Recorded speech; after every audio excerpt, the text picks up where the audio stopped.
It might be late, it could be great, but the Streakers On podcast is here for you. The self-proclaimed analyst is here to make rants as I do, and I'm joined by Dan, Mr. More for your money, and the one and only Dashing Lane, the dashingest man you'll see.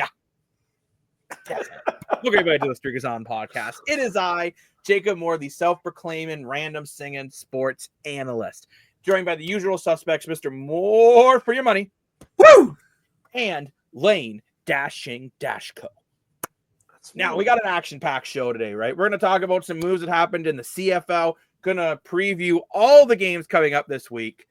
Lane might get mad about Mitch Marner at some point during that. Who knows? We're going to talk about the Toronto Blue Jays, who what comes around like what goes around. What comes up must come down.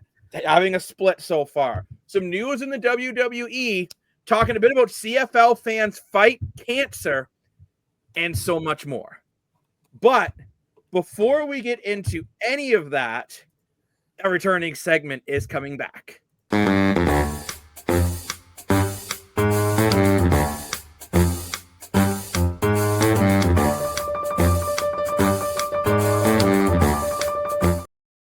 Why at the beginning?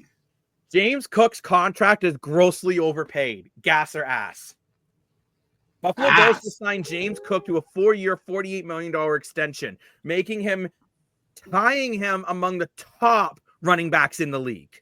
It's a good contract. I mean, he had a great year. He's going to be even better this year. They had to get him done, and they did. And I called it here on the island way back many months ago when I said James Cook was leaving Buffalo because he unfollowed him on the ground. I'm like, nah, B, he's coming back. And ta-da! Here he is. What do you think, Lane? He's towards the top. Is he one of the best running backs in the league? Making upwards towards Josh Jacobs. Look, he's in between Josh Jacobs and Saquon Barkley. How are we feeling about that? Gas or ass that this contract's overpaid? It's overpaid. Gas or ass? I'm gonna say half. No, I don't know. I'm gonna say ass maybe. I'm a Bills fan, and I'm saying gas. This is too much for this guy who's had one breakout year. Guaranteed. Oh, no, I agree with you. I meant gas. Too much guaranteed income. It's unmovable if he takes a step back this season. Now, we might be talking halfway through the regular season, and I might look like an idiot. But now, saying he is one of the best running backs in the league is not gas. Therefore, that contract is just a little bit too high for my liking. Originally, he wanted to it was more looking in that 10 to 11 million. Now, instead, it's in that 15 million range, right? Yeah. So that 15 million range is just a little too high for me. Hold up. Did I screw up the gas or ass thing? You did not. You're saying the contract is good. Yeah, I said ass. Yeah, because I said the contract is bad. You're good, Mr. Moore. Okay, good. That's the problem when I have to do shows with these old farts. They don't understand it. They get confused with the young kid lingo. I think I got confused because I don't know. Don't get me wrong, though. James Cook is a good running back. Last year, 1,009 rushing yards, 16 TDs. 16! 258 rushing yards, tying O.J. Simpson, at least that'll be hopefully getting out of the record book soon, for most single-season TD record. But did he do it? We're not getting into that on the podcast, Mr. Moore. But no, I mean, did he get the touchdowns? Anyways, we're looking. White Bronco. I have a hard time saying he is better than Josh Jacobs, and that's kind of where, or even as good as Josh Jacobs, and that's kind of where I'm doing it here. He's being paid around the same as Derrick Henry, and I think James Cook is a very good running back. I just don't know if he's Josh Jacobs, James Henry level. I mean, Derrick Henry level. Here's the thing, Mr. Jacob. He's ranked number 11.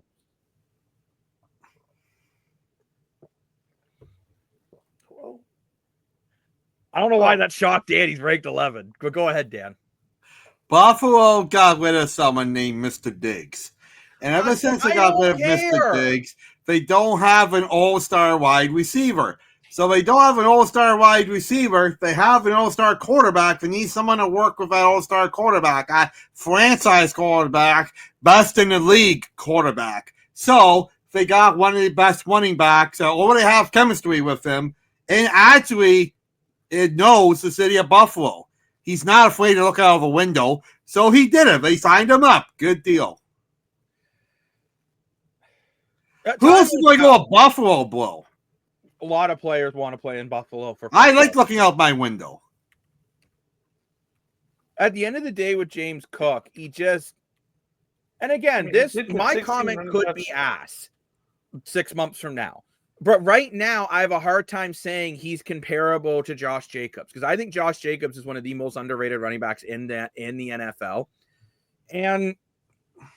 And yet, actually, funny enough, last year was actually, he got more touchdowns, but his yardage was down last year. Yep. Well, that's the year thing, previously. Right? So, and you would think, if anything, with not having as many weapons in the receiving core, you would think his numbers would be up in total yardage. Yeah, his yards per carry are right around that, between 4 and 5 yards per carry, which is solid. It's just tough for me to give a guy this much money who's only played 3 seasons. And yeah, we've seen progression. But do we think he's going to get 16 touchdowns again, 17? I mean, of what you paid him now, he's got to deliver, I think, at least 10 TDs and I would say 1,200 yards. I agree. Minimum. And if he doesn't, that's not a movable contract. Bare minimum. Well, here's the thing that scares me the most out of all these contracts. And you got to wonder, like, is this the Josh Allen effect or the James Cook effect, right? Is this just Josh Allen giving him 2-yard rushes to punch in the end zone because Josh Allen can drive down the ball and use his elite quarterback skills to put James Cook in good situations? That's just giving him good touchdown stats? Or is this actually James Cook being an actual top 5 running back and not really needing? Yeah, it'd be interesting to see what he could do without Josh Allen there, who can drive the ball down the field and run down the field and kind of control the game and see where his stats lie. Well, because Josh Allen is an elite quarterback. Like, I think you can put him in that same category as Lamar Jackson, Joe Burrow, and Patrick Mahomes. 100%. Right? Like, he is one of his. And I understand he hasn't gotten it done. And actually, unpopular opinion, I put Jalen Hurts in that category because he's one of the best game managers in the NFL. He kind of reminds me of Cody Fajardo with a stronger arm. Funny enough, that too, I would put as comparables to see if you're comparing him to CFL guys. But time will tell with Cook. I do agree with you, Lane. It will be interesting to see how he does this year, especially now. I think teams are going to be watching for him more. We know the Bills are going to want to run heavy package, but I also think, does Cook get so many yardage because they're RPOs and Josh Allen just reads them like a book? Well, for sure, right? I mean, or even like RORs, like a RRO, like a run option where either like Allen's going to run it himself or he hands it off to Cook. Because Josh Allen is basically a running back who can bomb the ball 70 yards. I'm a Buffalo fan. So am I. I'm a CFL fan and an NFL fan. I've watched both leagues. I've watched multiple NFL games. The Bills are my team, but I'll even watch like a random NFL game. And when you watch James Cook versus other running backs, they don't compare. James Cook is really You're telling good. me James, hold up. You're telling me Josh Jacobs is not comparable to James Cook? Josh Jacobs is better. Josh Jacobs is 100%. You got a few of them. You got Josh Jacobs. You got Barkley, who's probably the best in the league. And you got Henry. You got a few really good running backs. And then you also have running backs on other teams that don't compare at all. And Cook was going to go to the open market. You know, you got someone in the Buffalo draft. I think Buffalo drafted him. They did. You got someone that's been in Buffalo who actually likes the city of Buffalo. Buffalo's opening a brand new arena next year. They need to spend the money and win. Yeah, but Dan, you look at Josh Jacobs. He's better in almost every category except touchdowns. Fantastic. And he's paid the same. I'd rather have Josh Jacobs on my team, a guy that's got more experience. I love Alf Cook. He's younger. You just said yourself with Kevin Brown that he was too old and that Kadeem Carey was too old. So now you're saying you got this young stud. Oh, I want someone older. Which one is it? Different in NFL because you have more downs. You're not relying on your running backs to get 5-6 yards and explosive runs every But you rely on them more throughout the game, though. I disagree with you. It's a running league. No, it's not. It's not. If there was a running league, the running back should be making quarterback money. Lane, go ahead. I think we should play a quick game of better or worse. I'll give you a player. You tell me. I want to go through these players. You just tell me. You think better or worse? Barkley or Cook? Who better or worse? Barkley's better than Cook. That's not even a question. Derrick Henry. That's not even a question again. Derrick Henry. Jamar Gibbs. Cook. I'd say Gibbs. Josh Jacobs better. Josh Jacobs, yeah. What about Bijan Robinson out of the Falcons? I'd say Bijan Robinson. Okay, there's your first one that I would say I think Cook is at least as good, maybe a little better. I'll say Cook. C for Cook. Ha! I figured out what the C is. I was looking at my for something else that we all know. What about Karrion Williams out of the Rams? Cook. Okay. Jonathan Taylor from the Colts? Cook. Christian McCaffrey? Oh my God, McCaffrey. Yeah, he can also be a quarterback. McCaffrey, yeah. And then these two I don't. What about Aaron Jones out of the Vikings? Cook. That's a close comparable. I think Cook is in top 5. The last one here, I actually don't know how this guy was ranked ahead of him, was Bucky Irving out of the Buccaneers. I'm surprised he was ranked ahead of James Cook. No, James Cook is I would say he's a top 7 running back, earning a top 3 paycheck. So we'll see if he continues to progress.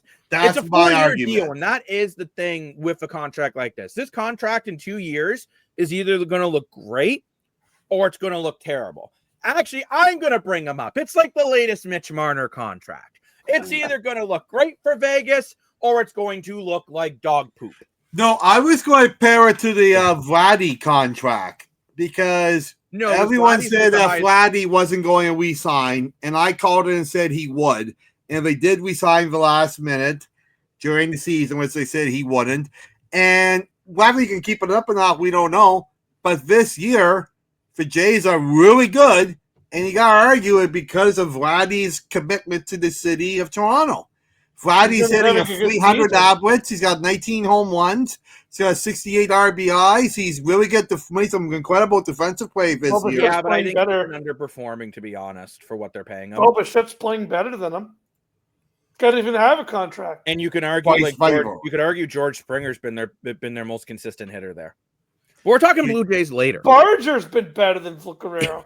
He has in a lot of ways. But I mean, quickly on that before we move on, I will say with Guerrero, though, I do feel his defensive play has improved this season to last.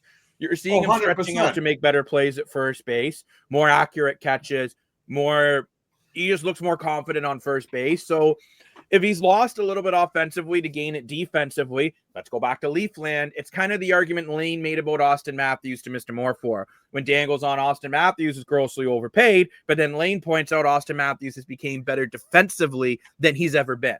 So it's kind of that give and take. You can also look at a Cook contract or a Nylander contract. When I first signed Nylander for $9 million, we all thought I was nuts. I thought it was now that Nylander is the best, sweetest player. I thought it was reasonable. I'm not saying the James Cook contract is nuts. I'm saying right now, at face value per stats, it's overpaid. For sure, but then next year or 2 years from now, it could be a great contract. But thank you, everyone, for watching another edition of Gas or Ass.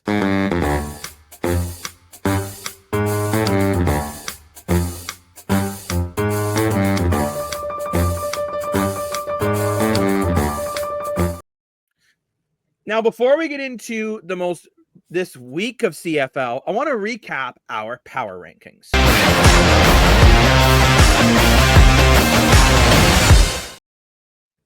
With our CFL power ranking going into this fresh new week, we have the Saskatchewan Roughriders ranked number 1, Calgary Stampeders unpopular pick from a lot of people. I've been getting messages about it. Number 2, Hamilton Tiger Cats. Number 3, BC Lions. 4, Montreal Alouettes. 5, Ottawa Red Blacks. 6, Edmonton Elks. 7, Winnipeg Blue Bombers. 8, Toronto Argonauts. 9th.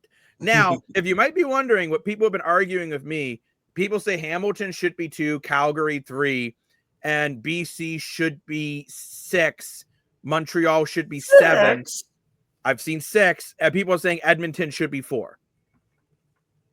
I don't agree with any of those comments. I just am passing along what the viewers have. I think you should put Ottawa higher. No.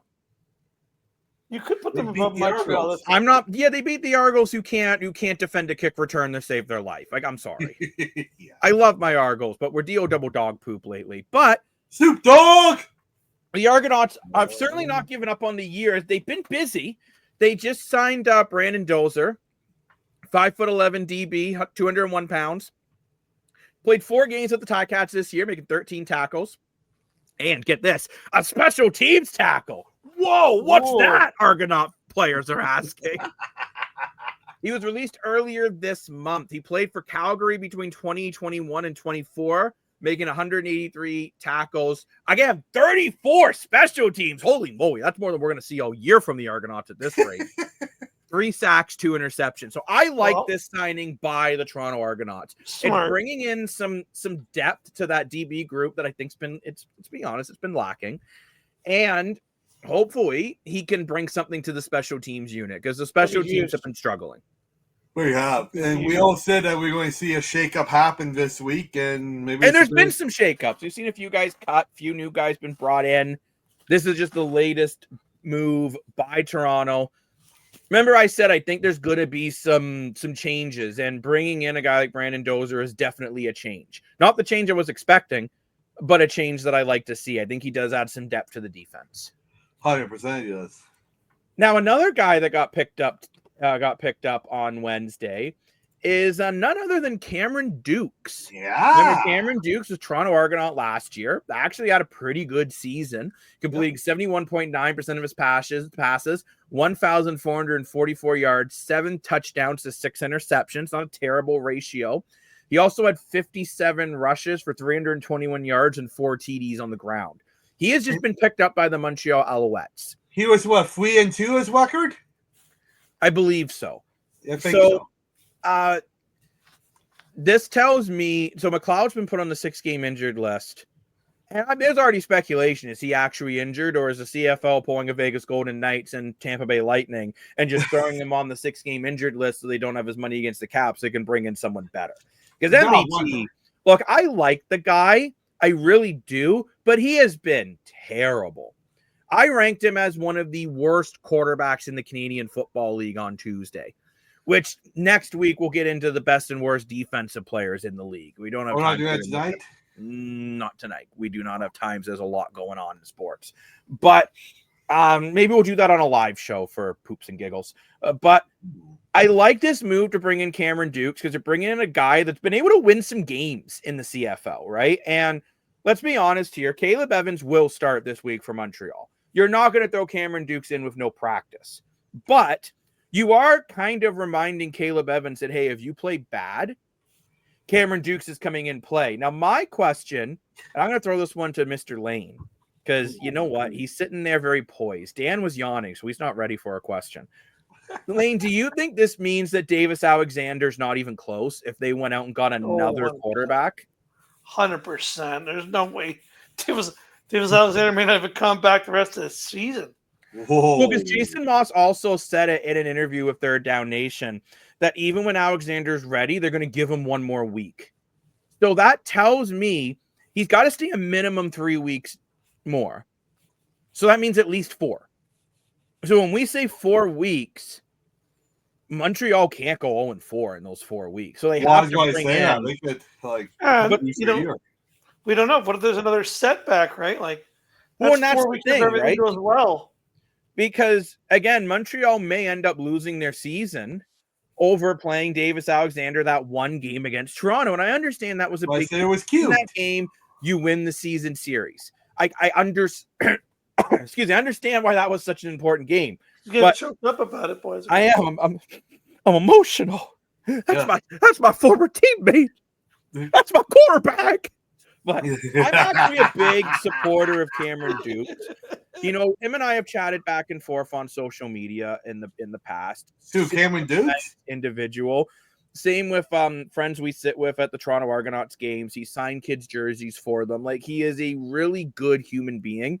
And I even wonder for Montreal, are they just bringing him in just for that locker room culture alone? Oh, because let's be honest, MBT is a bit of a grumpy old man. I don't want to play 2 games in 6 days. I remember back in my day. Well, no one cares about back in your day, MBT. Not walking around with a walker. Debatable. But I think this is a move for Montreal that I like, but it's a move that tells me, I agree with you, Lane, that Davis Alexander isn't close. If we're saying he's on the IL for at least another 3, which could mean 4, I wonder if he's not back for another 5-6 weeks. Ouch. He's certainly not getting pulled off early, because you wouldn't bother signing Cameron Dukes if you thought he was going to play in 2 weeks. You would just ride with Caleb Evans and hope he remembers to throw it to the Montreal players and not the opposing team. Yeah, pretty much. At least if Cameron Dukes, you know, it gives you that flexibility with his running ability. He's very accurate, and he's a good guy overall. Like, Dan, we watched him quite a bit last year. Do you think he could help Montreal win games? 100%. I thought it was a very good pickup for Montreal, and I am shocked that they took this long for a team to sign him halfway through the year. Like, you know, and this is the problem. I'll say it before in the island, I'll say it again. The CFL really needs 10 teams. We're seeing talented people being left off rosters just because there's not enough teams in the league. And Cameron Dukes is one of them. We all thought that Cameron Dukes was going to be the future of the Argos. If Chad Kelly was injured and Nick Arbuckle being old and inconsistent, and Cameron Dukes did have a shaky game, and Arbuckle stepped in, and Arbuckle never looked back. All power to him. But what I mean is Cameron Dukes was that close to being a franchise quarterback. He's a good player. He's very young. He's a very nice person, as Jacob pointed out. I think this is a great signing for Montreal. I really do. Very smart pickup. And this, I think, will either make or break the season. Because they're halfway through the season. You're 1 game over 500. You lost your 2 starting quarterbacks.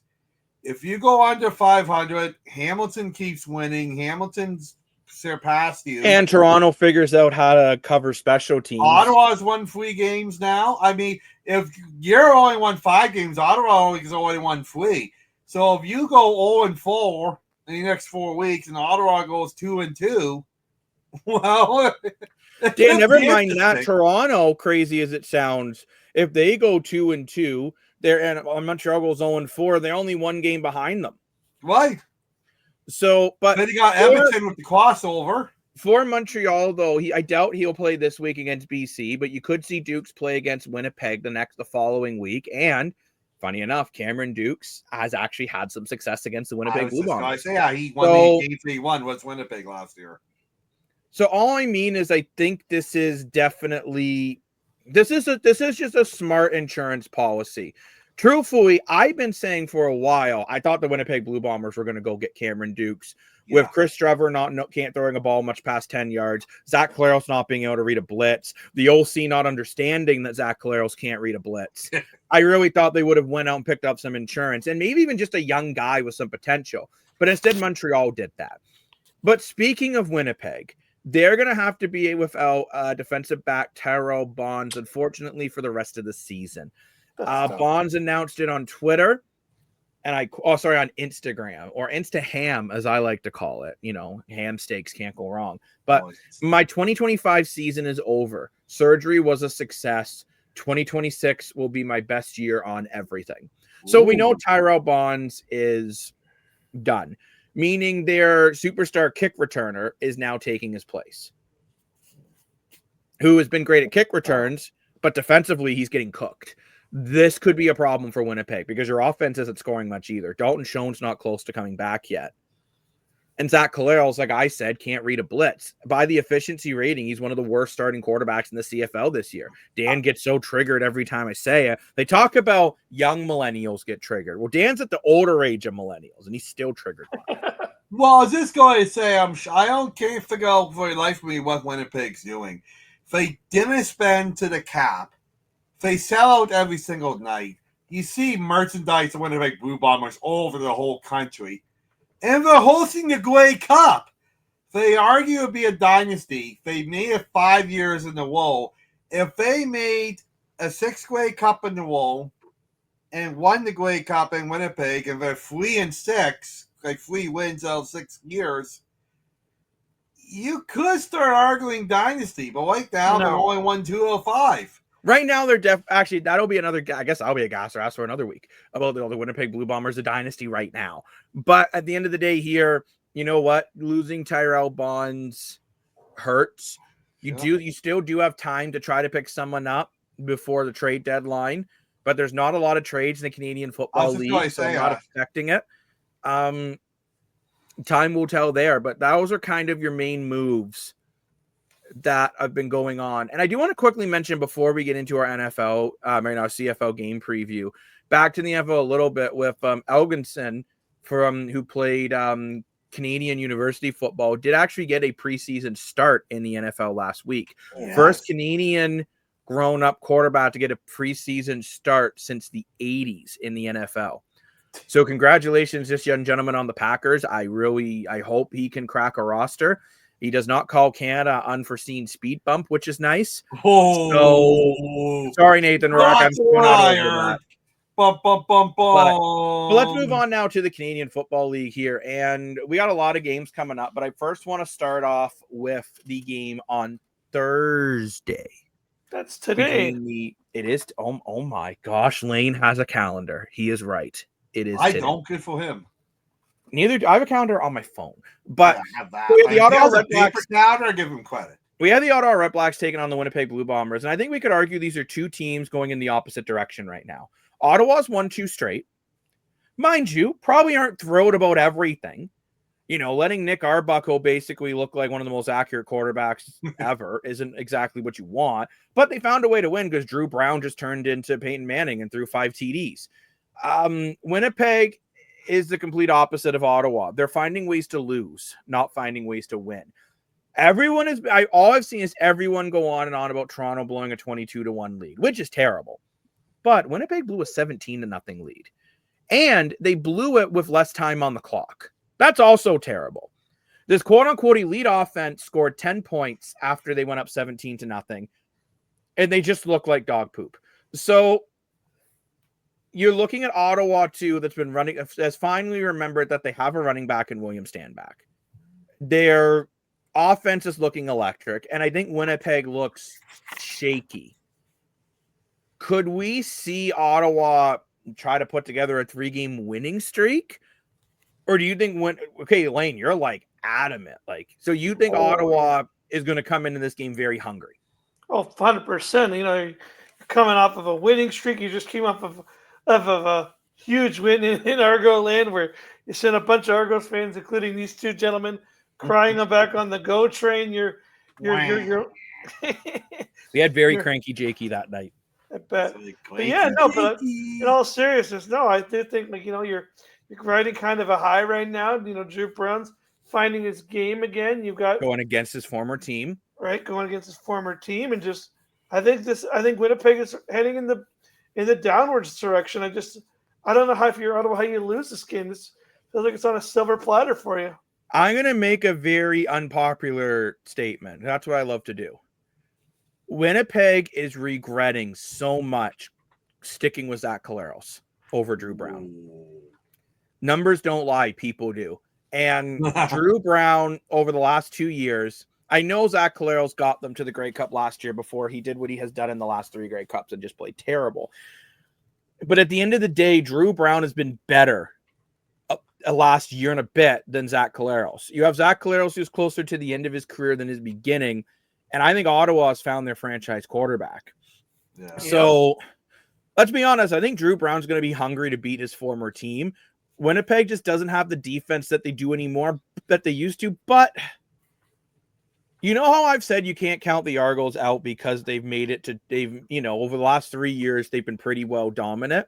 Mhm. That's also how I feel about the Winnipeg Blue Bombers. Like, as much as in my power rankings, when we recapped them earlier, I had Winnipeg in 8. They are a team that, at the end of the day, they have a lot of championship pedigree, and I don't think they're going to go away quietly. I actually think that Winnipeg will play very well this game. I don't think it'll be because of Zach Collaros. I think it's going to be all up to that offensive line and Brady Oliveira, and maybe mixing in Matthew Patterson in there a little bit just to really pound the ball. Maybe even see Chris Streveler getting more of a package out there. Not like he's an Amazon driver, but I mean like getting him out there to get him some more, just run the ball down Ottawa's throat, because Ottawa does not have a good run defense. So to sum that up, Jacob, who are you taking to win the game? Well, let's get right into that with our Streakers app. Make sure you jump right into our sports booth. If you haven't downloaded the Streakers app by now, Lane will dump hot coffee on Dan's weenus. Why me? Because Dan, you are Streaker. Hear him roar. That's why. Okay. But let's get into that. I'm not going to tell you who I'm going to pick yet. I'm going to start with Lane. Lane, who's winning this one? Ottawa or Winnipeg? The Ottawa Red Blacks. Sounds like you're a Gatineau fan who's an Ottawa fan. Mr. More for your money, who are you taking? I'm going to make interesting TV here. I'm going to say Winnipeg. Winnipeg has to start, like you said, you can never count Winnipeg out. And Zach Collaros has to start setting you guys up. So I think Zach Collaros going to have a big game. It's like the teacher versus the kid in this game, right? With Drew Brown coming back to Winnipeg and everything. So, yeah, I think Winnipeg's taking the win. That's not that crazy. Saying Zach Collaros is going to school Drew Brown, you deserve the circus book. But I agree with you that Winnipeg will win, but it will not be really? because of Zach Collaros. Oh, I love a Sarah going to pick Ottawa. I think Winnipeg will win, but I think Zach Collaros will be more the reason why this game's close and not the reason why Winnipeg isn't blowing the doors off them. Interesting. But now let's get into our props. And Dan, I'm going to give you the first one. What? Zach Collaros get 250 yards and no interceptions. Oh, yeah. No interceptions? Come on. Definitely. I'll send me a rivalry on that one, bro. There's no way. Will do. Well, my computer's like updating in anger. Mr. Dashko, you seem to think that you have been talking about, Drew Brown. He is not a clipboard holder. Will he get 275 and 2 TDs? Yes, he will. Yes.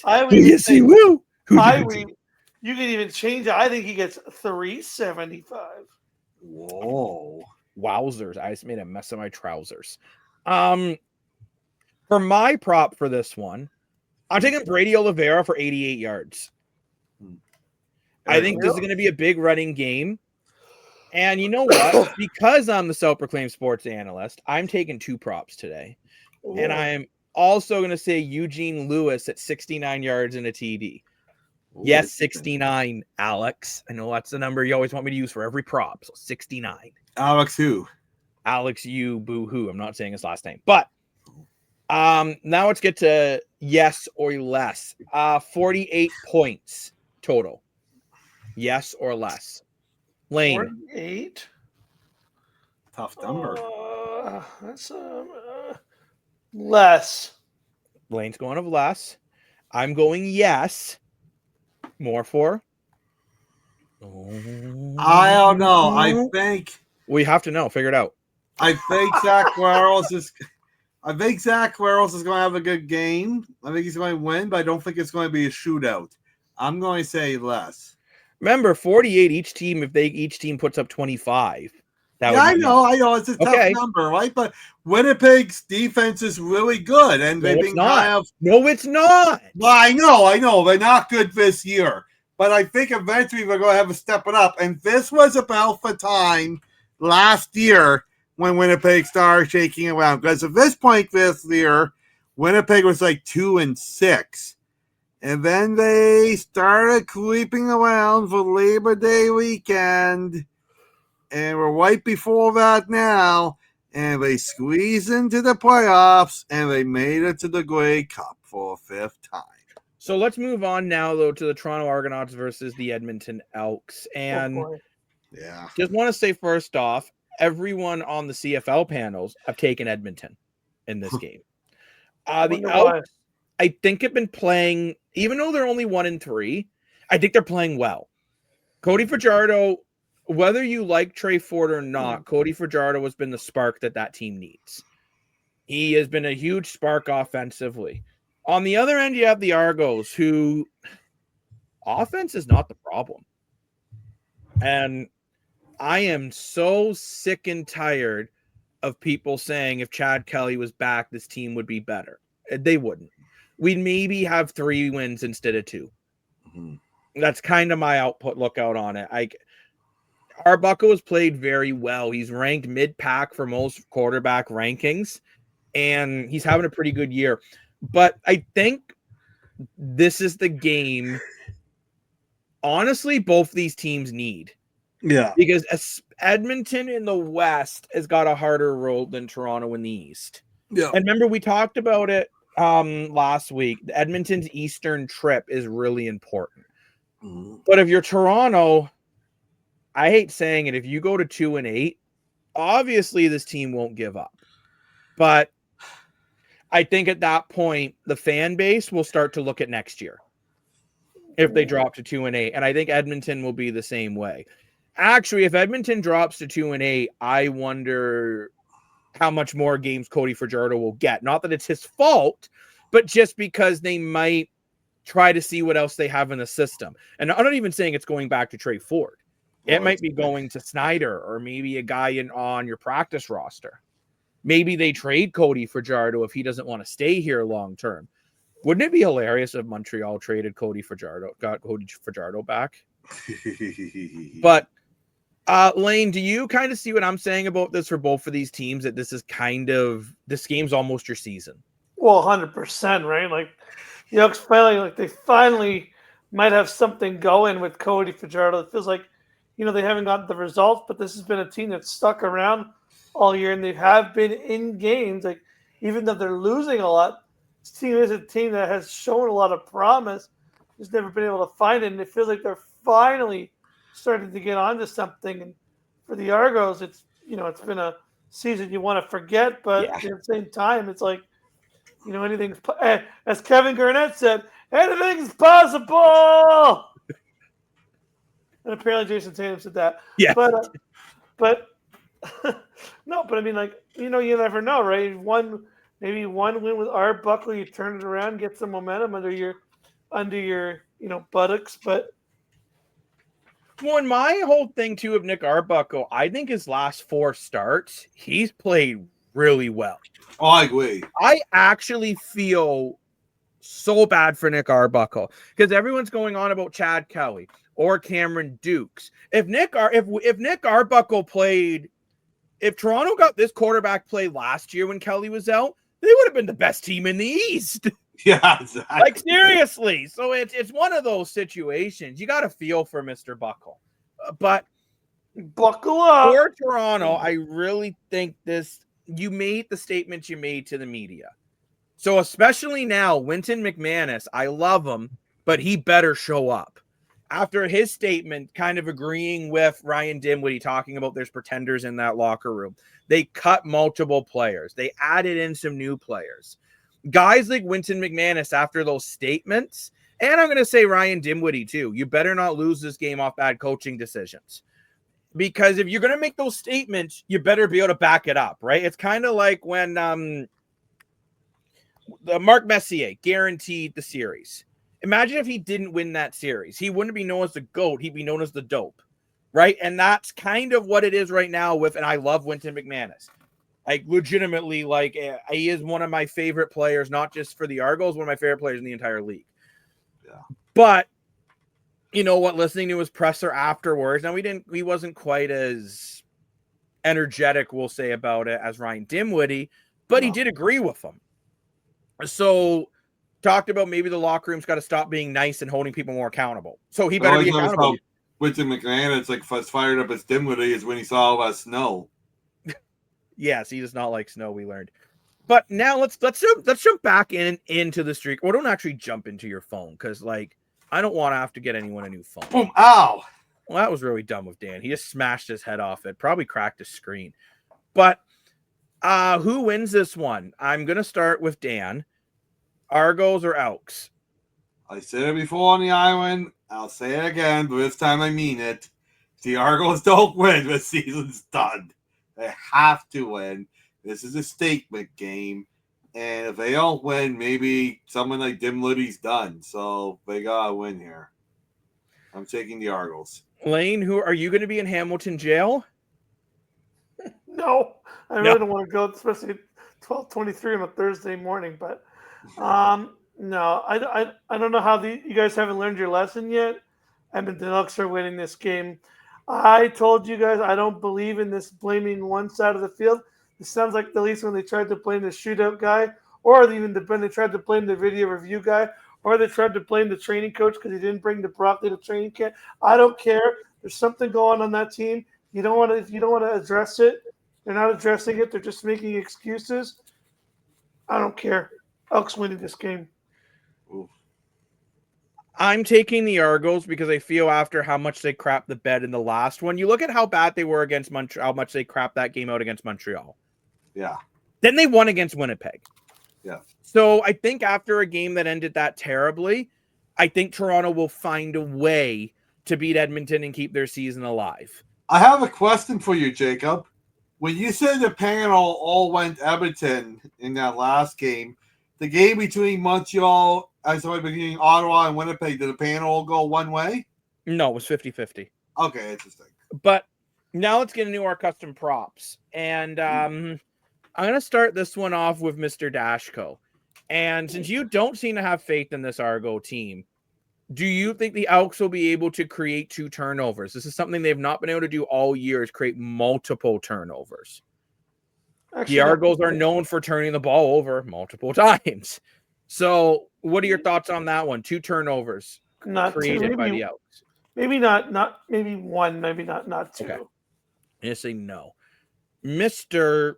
Moore 4.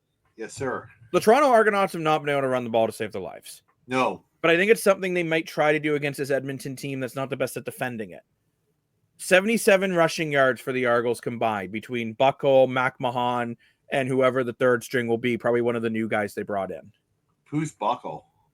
Arbuckle. Oh, sorry. Yeah. Get wrecked. You don't know your players? Even I knew who that was. No, I didn't Buckle. Oh, yeah, I don't know any new players this week. I mean, someone. Dan, give me an answer, Mr. Stahl. Yeah, I'm going to say no.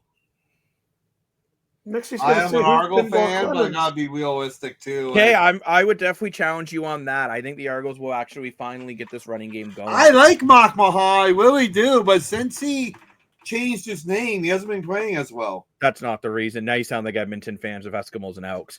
But I'm taking 2 props again on this game, and I'm taking both quarterbacks for that they'll do it. Nick Arbuckle, 270 yards and a TD.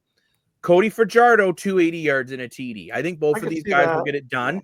They're both quarterbacks that have been playing very well of late, and I think they'll continue to play pretty well again. Maybe not hit 300, but I think hovering around those two, I think 270 for Arbuckle and 280 for Cody Fajardo.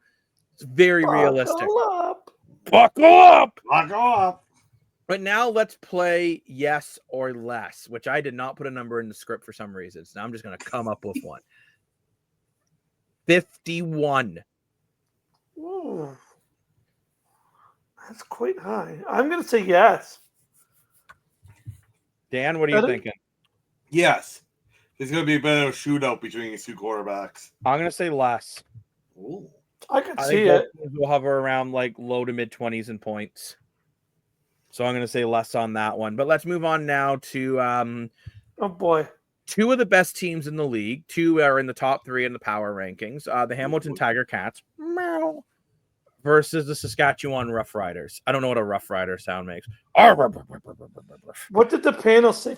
Before we do, what did the panel say about this game? This one was pretty much right up the middle. Yeah. More people siding towards Saskatchewan than Hamilton, but still pretty. It was like 4-2.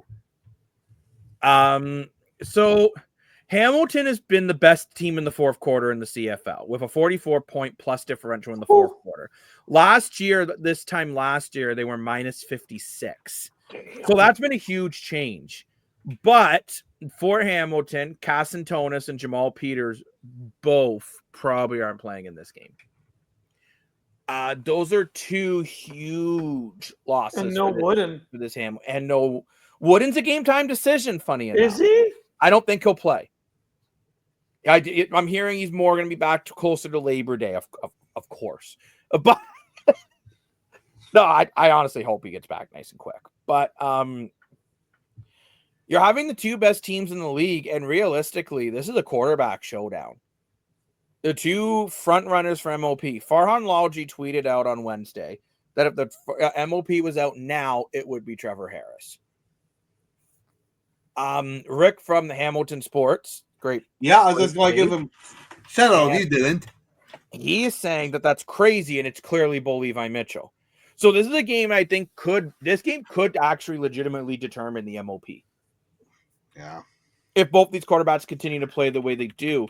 So I think Saskatchewan, if anything, might be a little more focused on the run and just try to get AJ Ouellette going and keep Mitchell off the field. Mm-hmm. I agree with that. And I mean, Kenny Lawler's been a little invisible as well. So is this the game where Kenny Lawler's maybe now that he's not telling people to double team him anymore? Right? Like, Lane, I know you are a Ticats fan, and I don't hold that against you because you're too damn dashing. So, but do you think that could be the reason why Kenny Lawler's been struggling a bit? Because teams just don't want to hear they got burnt by Kenny Lawler, especially the way he carried on after. 100%. You went and begged for it, right? Yeah. You went and said double team me, so you're getting double teamed now. I hope you like it. And also, I think Tim White's looking for a pretty big bounce back after the fumble last week. Last I took a pill and I bounced back. But then, too, for Saskatchewan, they might be getting Shane Bain Jr. back, which is a big boost to that receiving core. Big. So this could be like the real battle of the best teams in this one. I think if someone's looking at the game to be the most excited about, like I think all four games again will be really solid. Well, it's going to be the best game in the week for sure. But this one, in theory, should be the best game of the week. Which, by the way, last week in the CFL, we saw some of the highest numbers we had seen all year. For the Edmonton game, the TV ratings were average over 800,000 people watching across this beautiful country. That's crazy. So again, when people say the CFL is dead, it's like, well, clearly you're just living under a rock because it is not. But let's get into our props here for this one. And again, Dan's weenus will get burnt alive by coffee if you don't download this app. Dan, show everyone your weenus. Yeah, it's not what he thinks you're saying. Weenus. Anyways, and let's get into saying something else. We better not get banned because I keep saying that word. I don't think we will. I think we're fine. But who takes this one? The Rough Riders or the Tiger Cats? Lane, you weren't happy with your Ticats last week. So has some confidence came back. It's Dan's birthday. Do you think Dan's birthday wish will come true and see a Ticats loss? Or will your wish come true just because you're Lane and you get a wish every day? And the Ticats will get a win on Saturday, August 16th. I'll be honest, boys, the confidence isn't there. I'm going with the Saskatchewan Rough Riders. Wow. Whoa. You lost. I was getting some confidence. I was about to go buy a whole case of sushi. 1999. I'm not going to eat my sushi. I'm going to eat my pickles instead. And it's watermelon. Don't you need a watermelon? They all wear watermelons in vagina. John Cena's going to tackle you because I think he's back there, although I just can't see him. But how do you mean you can't see him? It's right there. Dan didn't get the reference. I don't see him. But I agree with Lane. I think the Saskatchewan Rough Riders will win this game. Not that I think Hamilton will play bad, by the way, but I think losing Casantonis and Peters are going to be two huge holes in the back end on defense. Yeah, Bo Levi Mitchell can certainly put up points, but so can Trevor Harris. And I think that Saskatchewan will get the win in this one and kind of try to pull away from Calgary. What are your thoughts, Mr. Moore? Well, I got to make things interesting. So I think I might end up crying on my birthday here, and I think Hamilton's going to end up with the win. I mean, they almost beat BC. That place was rocking. They want to give back to their fans. They want to prove they're number one in the East. With Montreal struggling, Hamilton can really take a stranglehold on the East here. So I'm going to go with Hamilton. I can't believe I'm saying But that. yet they made me cry. Yeah, they make me cry. Well, let's get into these props then. But they haven't Dan, won since 1999. I'm going to give you the first prop, Dan. Hamilton getting 260 yards by the start of the fourth quarter of total offense. 260 yards before the fourth quarter starts. End of the third. Oh, yeah. Oh, yeah. Okay. Go, calm down. Oh, yeah. Oh, yeah. Wayne, you have about as much confidence in the Hamilton Tiger Cats as my grade 9 science teacher did of me passing. I did pass, by the way. I just napped a lot. But, Lane, do you think the Riders can create 2 turnovers off this Hamilton offense? Or defense or special teams? No. Even special teams turnovers. I don't think Isaiah Woods is going to play. You're saying no. Nah. I would challenge. My enemy Tim Waite really wants to make me more mad. I'm going to accept your challenge on that one. I think the Riders will create 2 turnovers. And I'm going to go back to the quarterbacks here. Bo Levi Mitchell will not get 321 yards and 2 TDs. I think it'll be just under 321 yards. But I do think Trevor Harris will complete at least 70% of his So do passes. I. Yeah, for sure. Now let's get into the best game show on TV. Yes or less. 61. Better than gas and ass? 61. Oh. I think it's way more than that. I'm saying yes, too. I think it's going to be a bit of a shootout. Yeah, I'm saying yes as well. I think Saskatchewan's going to put up, I'm going to call it, Saskatchewan puts up 40. Whoa. No Jamal Peters and no Casantonis. Saskatchewan's putting up 40. Oh, maybe I pick a Hamilton's really dumb. Probably. Yes. Dan, yes or less? We already know Lane's on my side. Okay, we're all picking a high-scoring game. Now, the final game of the week is the Montreal Alouettes versus the BC Lions. Now, I don't know what to think of the Lions because, you know what? They have their moments, but I still find this team's inconsistent.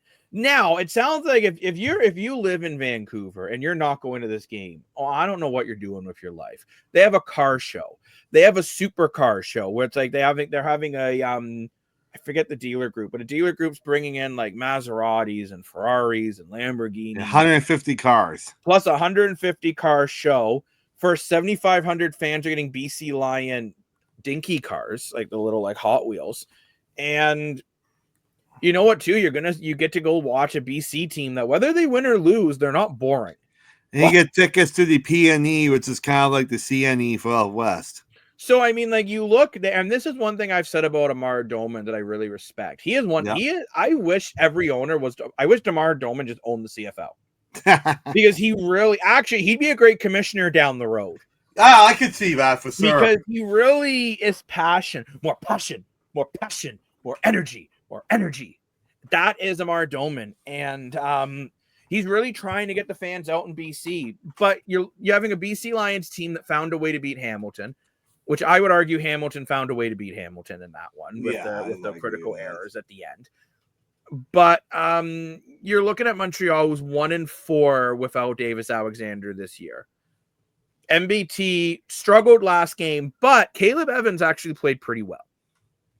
I'm assuming Caleb Evans will get the start, but that also means the BC Lions can be prepared for Caleb Evans. How did the panel go with this one? Pretty much all BC. Okay. So I'm just very curious to hear your guys' thoughts. Do you think BC will be better prepared for Caleb Evans than the team at Edmonton was the week prior? You're saying yes, Lane? Oh, yeah, I think BC is going to win this. I think this is an easy win for the BC Lions. I think Mr. Clipboard will win tonight. Well, but I actually think, though, Montreal's defense is going to step up a little bit more. I thought they kind of let Cody Fajardo really control that game, and I think they're going to make it a bit harder on Nathan Rourke. Nathan Rourke doesn't handle the blitz well. Montreal throws the most exotic blitzes in the league. I really want to see Noah Thorpe just throw exotic blitz after exotic blitz on Nathan Rourke because he doesn't handle pressure well. We know this. I mean, right now, Nathan Rourke's having a very impressive season, but he could also start to falter again. I'm not saying he will. I think right now, Nathan Rourke, I think he's going to win the most outstanding Canadian with Cameron Judge just slightly behind him. But I think this game could be a little closer than you're thinking, because I think Montreal's defense will play well. But let's get into our props. And Yeah, ask me what I think. I'm asking you now. Who wins, Dan? There you go. You both said BC, correct? No, we didn't. We haven't made our picks yet.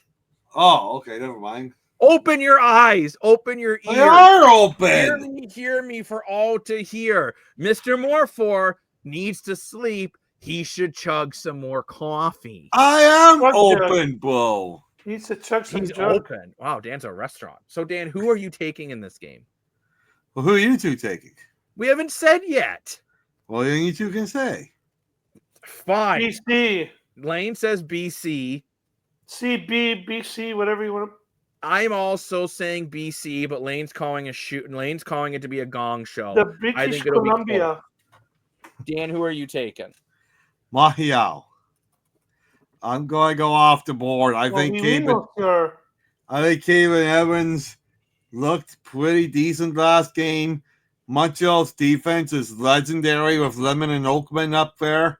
And I think Nathan York is going to crack under pressure. Under pressure. Oh, come on. That's a legitimate.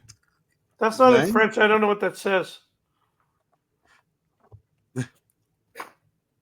Anyway, let's get into our props.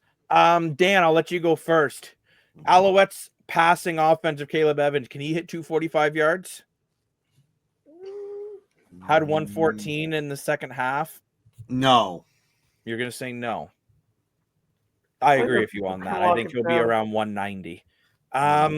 Lane, you seem to have more faith in Mr. Clipboard. That's his new nickname on the island. Nathan Rourke, 337 and 2 TDs. Oh, more. Oh, wow. So I will say if Montreal can't get the offense going, their defense will be on the field a lot. I would challenge you on that one, Lane. I think Rourke will be slightly under. That I think he'll be around 309. You don't think he's going to be under 300? He won't be under 300, but I don't think he's going to hit 330. I don't think he's going to have another 400 plus game. He's done it before. Yeah, but against Hamilton with half their deep, with like two of their best defenders out. But I gotta give him some credit, man. He's pretty good. No. I'm saying he's gonna have a good game. If it was just the 2 TDs, which I make the props, but I got to make them more interesting. If it was just the 2 TDs, I would say yes. 337 is a tough number to hit, right? I think he'll be in the low 300s, not quite that high. I could be wrong. I think Rourke will have a good game, though. Like, I do agree. Like, Lane, you just have to give him credit. I just said I think he's going to win the most outstanding Canadian. That's a lot of credit. Sure. So get absolutely wrecked. Get wrecked. I want to I let you guys take the quarterback play this time. I'm taking the running backs. James Butler will rush at least 88 yards. However, the Montreal Alouettes will also run at least 69 yards. Yes, I picked the number 69 again. But it won't be I think it'll be their quarterback and Caleb Evans who leads the charge in the running game. But now let's go to our yes or less. 51. Lane is saying higher than I've ever been. Dan, what do you think? Less. Really? I'm saying Pourquoi? Yeah, Dan, why? Pourquoi? Well, I think it's because Montreal is very good defense. Vancouver has a better defense than what people give credit for. Nathan York is going to crack eventually. And Caleb Evans is not very good. So I would say less. I think easily these teams could each score about 25, 26 points still. Because I think Lane's calling it to be a gong show shootout. I could see like 33-27 for BC. Where I think Montreal's defense will make some plays. I just don't think they would make enough plays. Mm-hmm. But that's it for the Canadian Football League at the moment. Of course, just as a reminder, let's throw it to me. Make sure you're ready for the Streakers Island Podcast live edition this weekend. We have CFO games going on. We have MLB games going on. Lane's probably going to get mad at Mitch Marner for some reason. So make sure you tune into the Streakers Island Podcast live every week.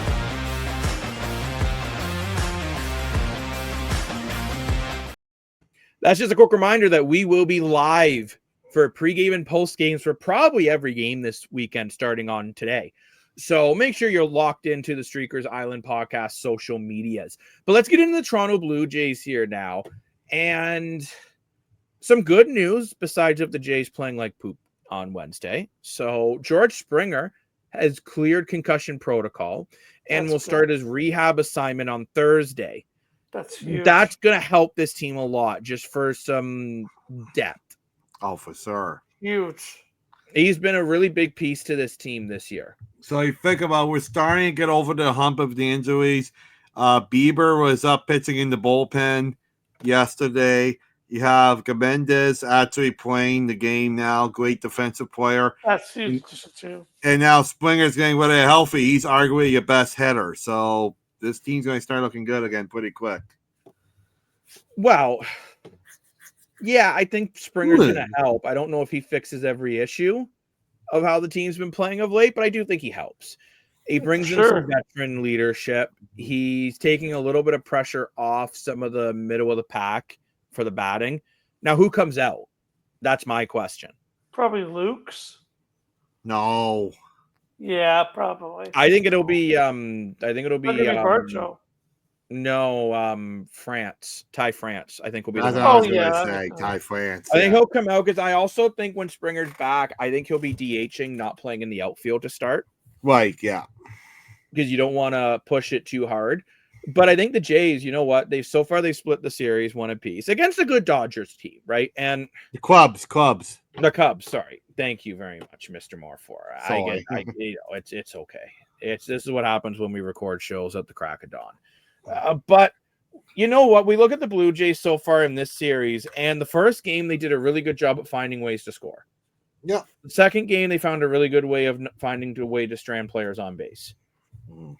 And you had Gosman, who had a really good game, 7 innings, only 3 hits allowed, 3 strikeouts, only 2 earned runs. Good for him. But then again, it was kind of the bullpen that kind of, you look at Braden Fisher, who didn't even get through an inning, allowing 2 runs on 2 hits. Not great. So this is a tough one for me for the Jays. I think you've seen some things again. This was a 1-1 game going into the 8th inning. And you know what? Again, we just saw the bullpen kind of blow it. The bullpen's been a bit of a story of late. Now, I do think with getting Bieber back into the lineup, I really think you're going to see Scherzer moving into a bullpen role because Max Scherzer is so good usually in his first 3-4 innings. So I think he'll be brilliant in the bullpen where he's only got to pitch 2 to 4 innings, right? He can just bring out his best stuff, throw some heat, and then he can make a difference. But it's funny enough, though, we were talking about Vladdy Guerrero Jr. only went 1 for 4 at the plate. Same with Ernie Clement, 0 for 3. Jimenez, 1 for 3. Lucas, 0 for 4. Bichette went 2 for 2. 0 for 2. But yeah, the Jays did not have a good offensive game. Happens. It does, right? And it might sound weird, but I know a lot of times after Jays losses, you see me going on a 10-minute tirade. I'm not going to do that today. Because at least the first game if this was the first game of this series, I'd be a lot more concerned. But it's the second game, and I actually, you know what? I don't think the Jays played terrible.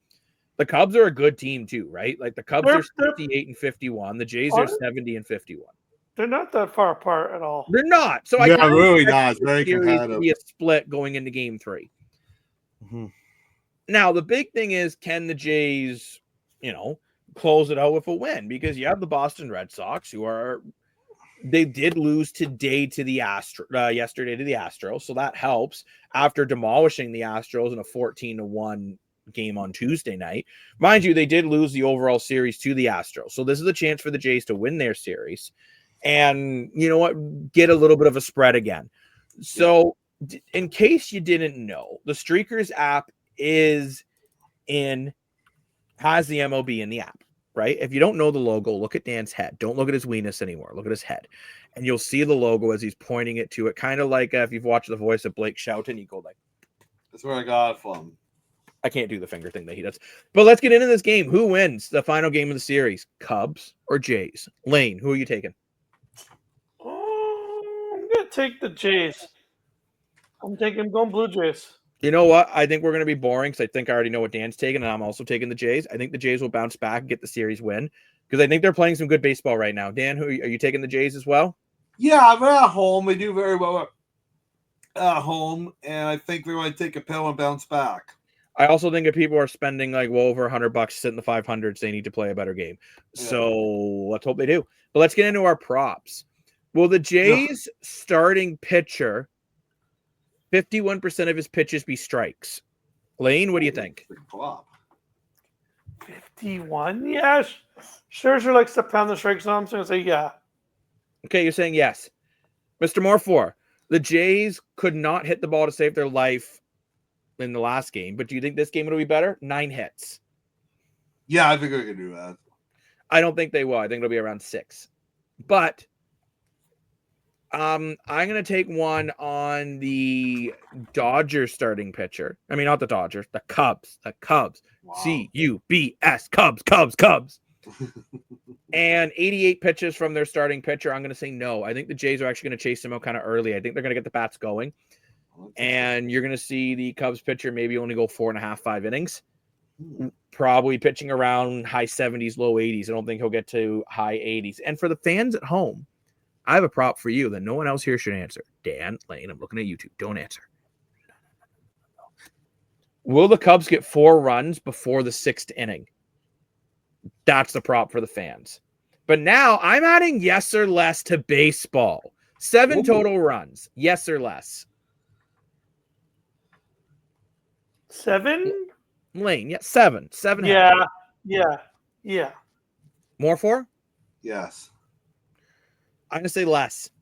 I don't think they're going to quite get to 7. I think we'll be I'm going to call 6. So I'm going to say slightly less. But remember to make sure to download that Striggers app and get in there and play along. But there's something else that you really need to do. There's a lot of individuals who are from our area and from all across this beautiful nation who are doing major things for CFL Fights Cancer. Now, Mr. Dan and I had a time to speak with one of the members who was doing the walk, Rick from Hamilton Sports News. And he's doing the walk for CFL Fights Cancer. And if you, just for anyone who, we're going to have the full interview posted up on our social medias on Friday and YouTube and Spotify. But if you'd like to donate to the football fights, CFL Fans Fight Cancer, there is a QR code here that's on the screen. People are watching in YouTube land. And so what these crazy individuals are doing, I'm not saying it's crazy because I wouldn't do it, but I love them for doing it. They are going to walk from BMO Field to Tim Hortons Field. That's insane. They're going to do it over a couple of days. They're not like Chazzy who thinks he can do it in 17 hours. But they're going to do the walk over 4 days.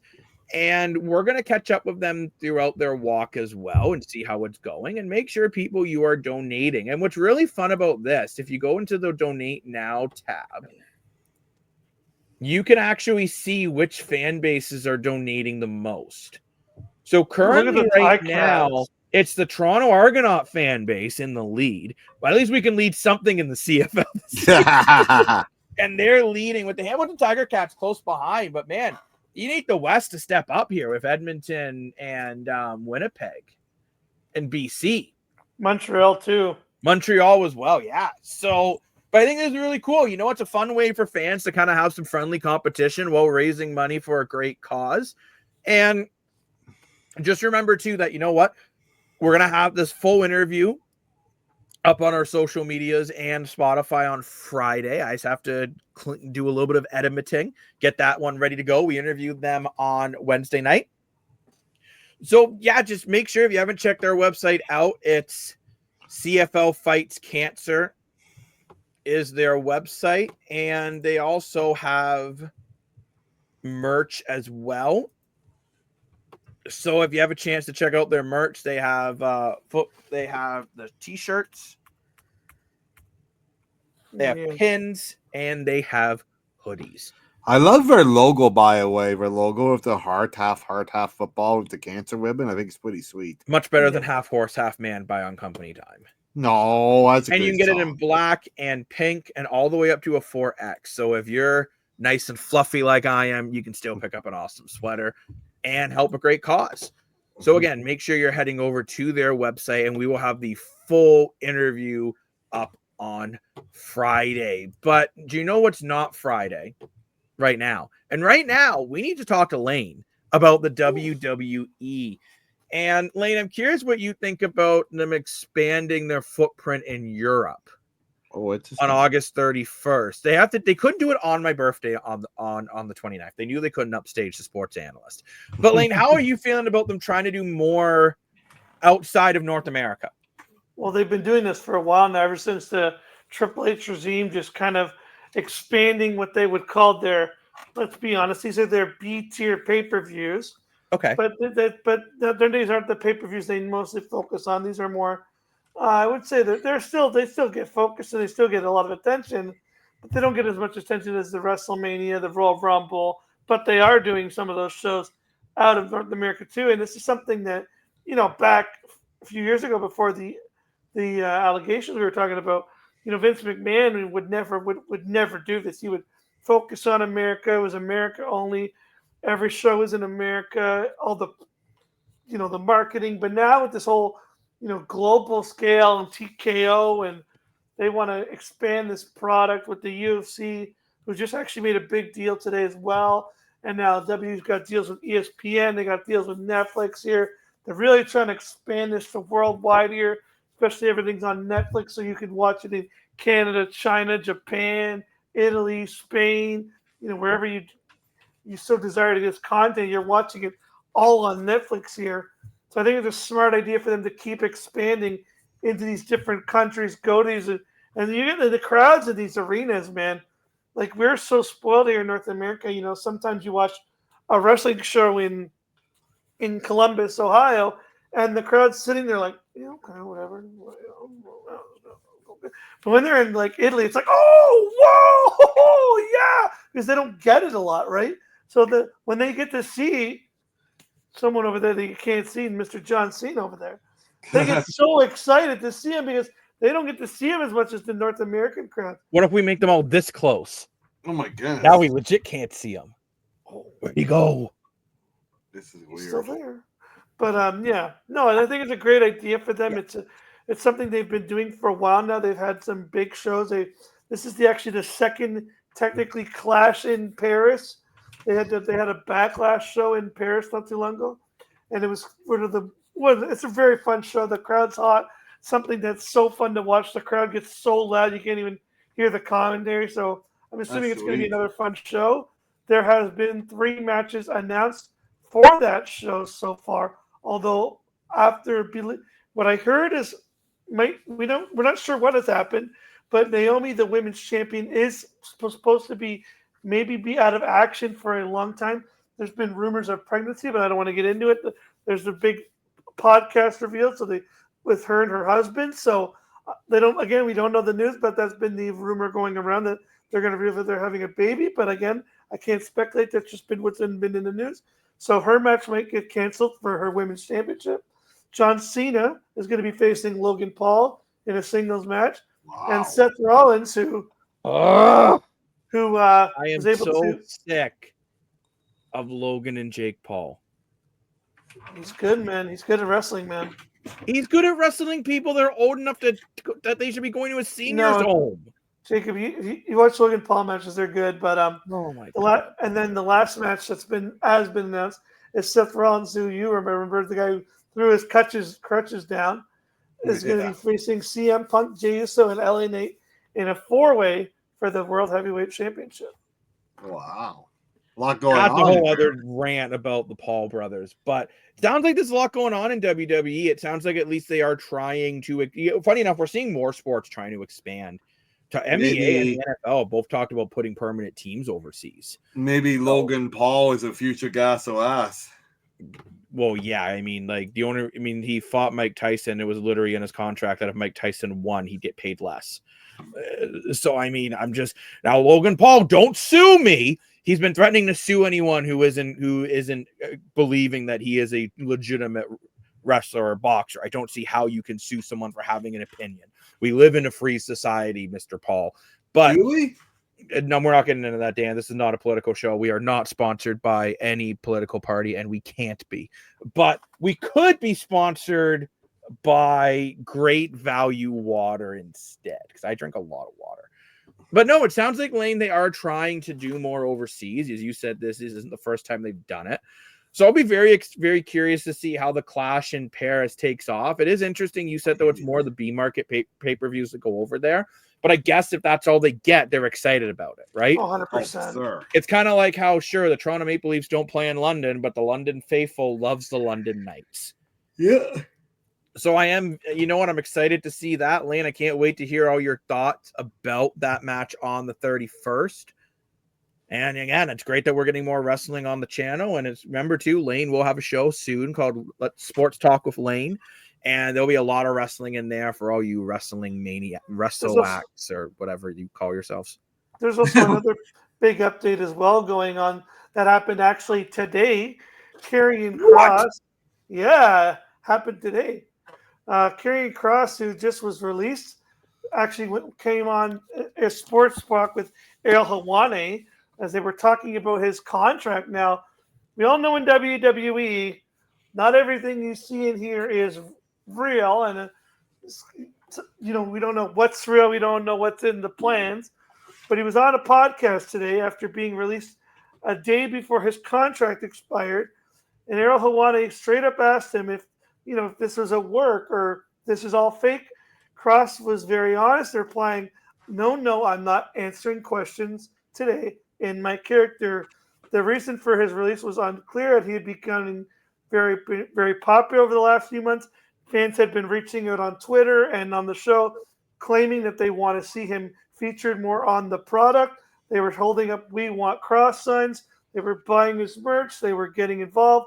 But the W was continuing to not promote him, as there was rumors about him not being very likely, not working well with others backstage. But again, he claimed otherwise, and even the wrestlers he worked with were claiming otherwise.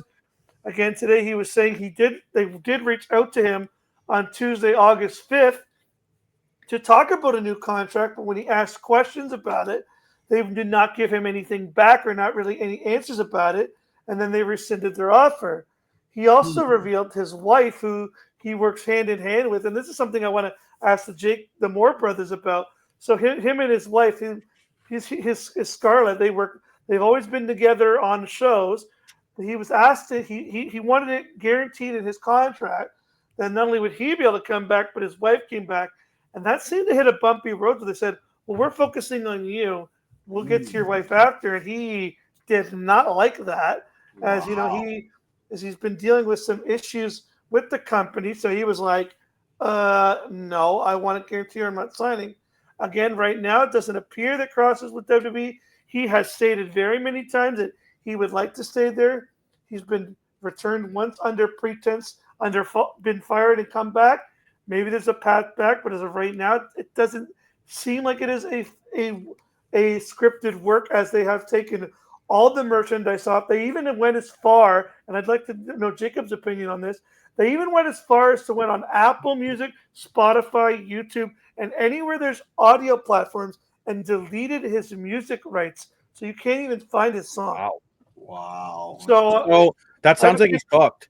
It sounds like, you know what, they're not pleased about his demand about his wife, which I'll be honest, I think that's a weird contract stipulation. I do too. Kind of be like, that would be like me saying no to my job. I will not work here next year if you don't hire my significant other. It's a weird. Now, mind you, it does happen. Like, we've seen players put adamant in their contract, "I will not sign here unless such and such of a thing happens." Look, Vegas.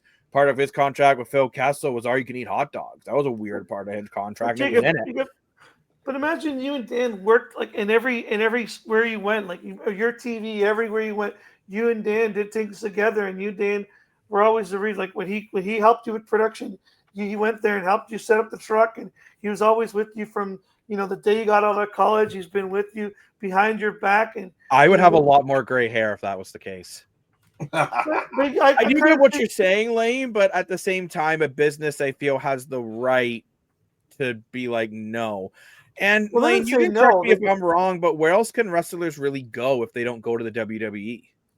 Well, there is another company right now that I don't know if they would go to. There's been some scrutiny there. They could go to another promotion known as AEW, which is an alternative wrestling company known as All Elite Wrestling, run by the owner of the Jacksonville Jaguars, Mr.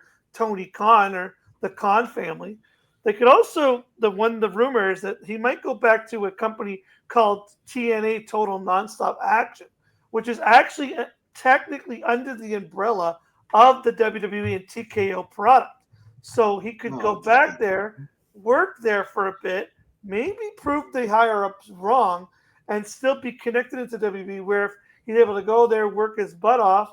You can also do what a lot of other wrestlers have kind of done, and Cody Rhodes is the first one to really start paving the way. Is go work on the indies, go to those little shows that, like, Jacob you used to cover, or these little shows in these little towns that, people want to go out on a Tuesday night and watch some good old wrestling, escape and buy some $5 wrestling shows. These people, there's a big market for that, for these people that have been fired. They want to go up there and, prove their worth and go wrestle it all over the world, in Japan and wherever they can, just to go meet fans and talk to people. That's also, so there's a lot of different ways for him now. That's definitely been open. It's just not, obviously, you want the WWE still, at the end of the day, the be all end all. Well, that's just kind of my thought on it. It's like, I don't know if I'd leave the Leafs to go play for the Medicine Hat Tigers kind of thing. Although you do make good money on the indies. They really do. See, I find one thing I find so fascinating about the island is that you learn something new every episode, right? I'm not a WWE mega fan or anything. I'm just started following it with Lane here. And I honestly didn't know there was ever West Wing leagues. Like, I know there's your little, like, small town high school West Wing leagues, but I didn't know there were ever major West Wing leagues besides the WWE. So that's very interesting. There's tons. So I guess in there, because I was kind of thinking at first, well, he's got to go to the WWE, but I was in the same boat as Dan. And I was thinking too about another league and signs a short-term deal, kind of like where you see some players in the NHL and they get fed up with things here and they go play in the KHL. I was thinking about the comment about the wife, and I don't know why this popped into my head. It's nothing to do with sports, but it did. I watched a show, America's Got Talent and Canada's Got Talent, and Simon Cowell there is a legendary judge. And a lot of times there are acts where it's like a best friend or a family member or a husband and wife. For example, this season, it was a mother and daughter, for example, and the mother played for cello, I think it was. It's a great big instruments. It's like a guitar, but it's not. The thing is bigger than the person. Anyway, so I think it's a cello. So the mom was playing the cello and the daughter was singing. And the daughter went on the show to be with the mother and was hoping that the mother could get through to America's Got Talent. And the daughter was supporting the mother's cello with her singing. And Simon just bluntly said, well, you have a very good voice and you're really good, but if you want to go anywhere in the competition, you got to lose your mother. So sometimes difficult decisions like that happen in order to move forward in your career, right? I'll definitely be watching the story, though. I think it's an interesting one. But on the one hand, right, like, there's that one hand of like, well, yeah, he shouldn't be demanding money. But again, we look at who this company is, right? This is not some small company. This is TKO. They are a multi-million-dollar corporation. They're selling their name again. They just struck I think $1 billion deal with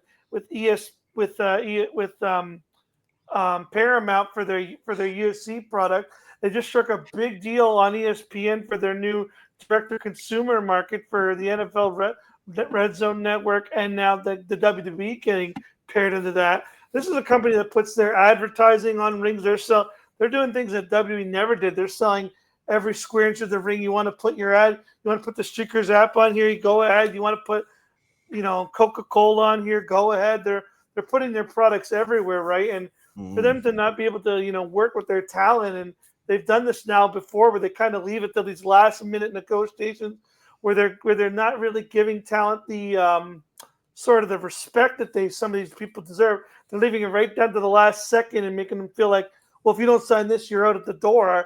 I don't know. There's been a lot of that going on here, and I don't necessarily like it, to be honest.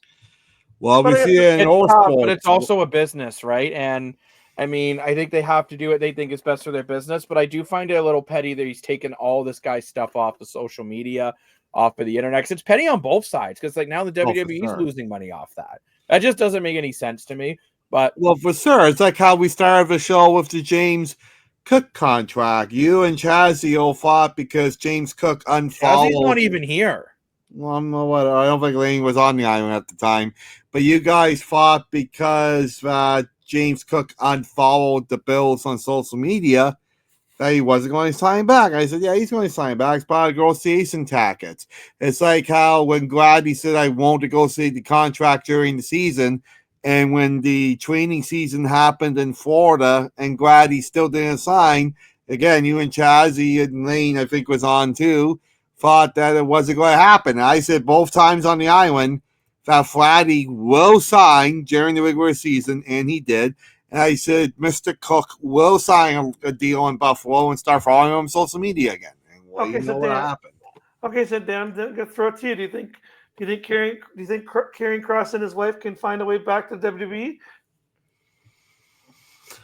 Well, that's a very tough. Like I said, I don't understand wrestling as much as I do the other sports, right? I mean, I find it interesting that there are other leagues besides the WWE. However, I would think if you're a wrestler, you want to sign WWE in order to get your full exposure and get key matchups and get the pay-per-view money and merchandise and ticket sale revenues and all that stuff. So I think from what you're telling me on the wrestling situation, I think it's kind of harder for the athlete to negotiate because it's like, okay, fine, don't sign here and sign in some minor league, right? They don't want to do that. So kind of the same. Did point out you can make good money on the smaller circuit. So it depends if you care about the fame and being on WWE's TV screens. And I mean, let's be honest, it's not like WWE isn't known for being controversial.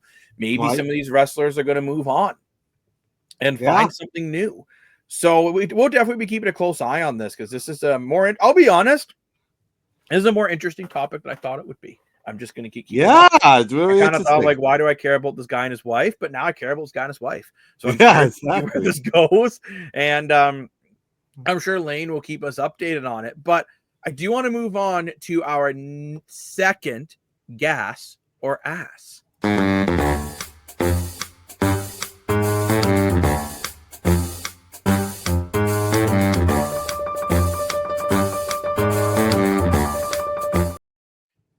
Toronto Maple Leafs are in rebuild mode. What? Ass or ass. According to the Times of India, the Toronto Maple Leafs are in rebuild mode, looking to move Riley and Carlo towards trading chips, a Pete Bernardo-style blockbuster move after the Mitch Marner. Dude, this is 1,000% ass. And number one, why are we listening to a paper from India? Why not? I like to find random. What do they know about the Leafs? Dan, you told me earlier, but here's what, Dan, I'm gonna poll you. 2 weeks ago, you said there is no way Nicholas Waugh and Marcelli can replace Marner's points.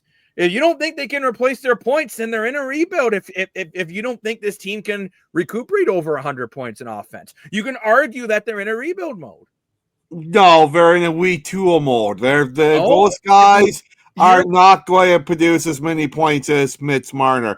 What they are going to do is win in the playoffs. They're not going to have a good season. You told me a couple weeks ago you weren't even sure this was a playoff team. So how is that not a rebuild? Like, seriously. I never said that. You can't say, yes, you did. You can't say, oh, this team isn't going to be able to get the points. They're going to get the points. They might struggle to win games. Oh, it's not a rebuild. What does this person know? Well, you know what? There has been rumors of Tree Living being openly frustrated about the lack of movement in free agency. And if this team, let's say in their first 20 games, wins like 7 or 8 of them, yeah, this could be a rebuilding season.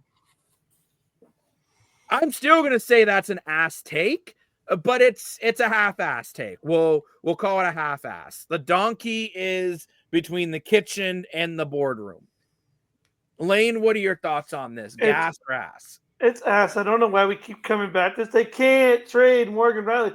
Why do these people, like, I understand, like, they literally can't. Like, I don't understand why these people, why all these analysts and all these papers keep saying the Leafs are trying to make Morgan Riley. Okay, that's cool. You're trying to do it. You can't. No, I'm not saying they're going to move Morgan Riley, but I am saying we could see some form of rebuild. Okay, I'm going to follow the Toronto Sun for all my cricket updates now. They actually do cricket in the Toronto Sundance, and now you just look like an idiot. But my point is, if you actually read the article with your eyeballs, because I did link the article in the script, the article does make some good points. I wouldn't even waste my time doing that. Well, I did. And what points did it make? It made points towards, you know what, you're losing Marner's pure scoring ability. Anthony Stolarz is going to probably want double towards what he makes now. Joseph Woll, I'll hand him double. Hold on, Joseph Woll has not been proven enough to play a consistent season. We don't know how healthy Anthony Stolarz is going to be. Brandon Carlo and Morgan Riley didn't work out as well as you hoped. They will work out. It really depends on if Max Domi can step up or not. And Easton Cowan, this team could be in a rebuild. And when I read all those points, I'm like, I don't think they are in a rebuild yet, but I can understand the take. When I look at all those points, Riley and Carlo didn't exactly work the way everyone hoped. We don't know what Austin Matthews' era without Mitch Marner will be. To what better. Matthews gets more points when Marner's out of lineup than in. Yeah, but we don't get that was in a short-term basis. And when you had Matthews and Marner on separate lines, it did for that one run in a season 2 years ago. It did make teams have a harder time figuring out who to defend. If you end up putting Matthews, Nylander, and Nyes on a line, well, you know what line you're going to target defensively. You don't care about John Tavares and Bobby McMahon. So it is one of those situations where I agree with you more for it's probably more of a retool. But let's say after 20-25 games, they're under 500. Yeah, you might see them sell some players to bring in some picks because you have like next to no prospects in Leaf Nation. Now, Lane, I do agree with you. They're probably not going to trade Morgan Riley because he doesn't want to leave and he has a no move. But if all of a sudden the Leafs are in a rebuild situation and he could go to Vancouver, then maybe he does want to move. Like Vancouver's any better. But we're all saying terrible. Ass. Dan is saying extremely ass. I'm saying the donkey's between the living room and the kitchen. But thank you. What about Lane? Lane said also said ass. Okay. But thank you for playing another episode of Gas or Ass.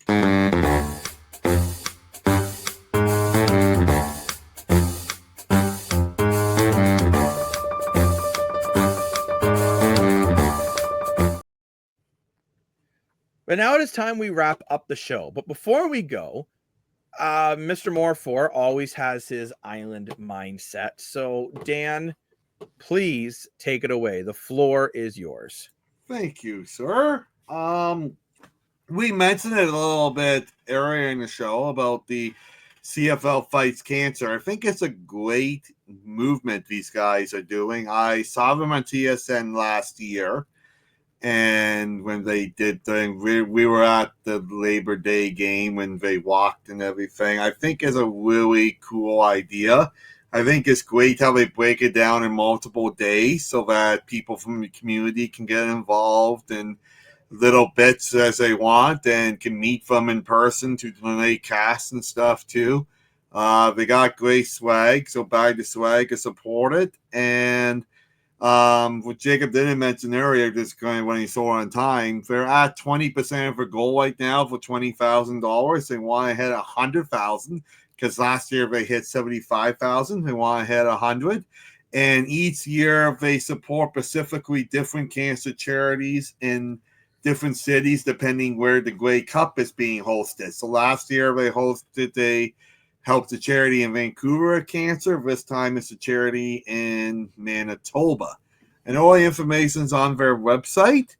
Also on August 16th, I'll be making an announcement. It's my birthday, August 16th. So August 16th, I'll be making an announcement about this on my social media as well. So stay tuned. Thank you very much, Dan, for bringing to light again. CFL Fans Fight Cancer. Actually, I will say if you're hearing the show or watching the show, however you absorb your content, and you're a part of a CFL Fights Cancer group in a different region, please reach out to us. We would love to talk to you. But thank you very much for watching the Streakers On podcast or listening, or we don't offer it in Braille yet. Maybe I'll talk to Chazzy. We'll offer it in Braille.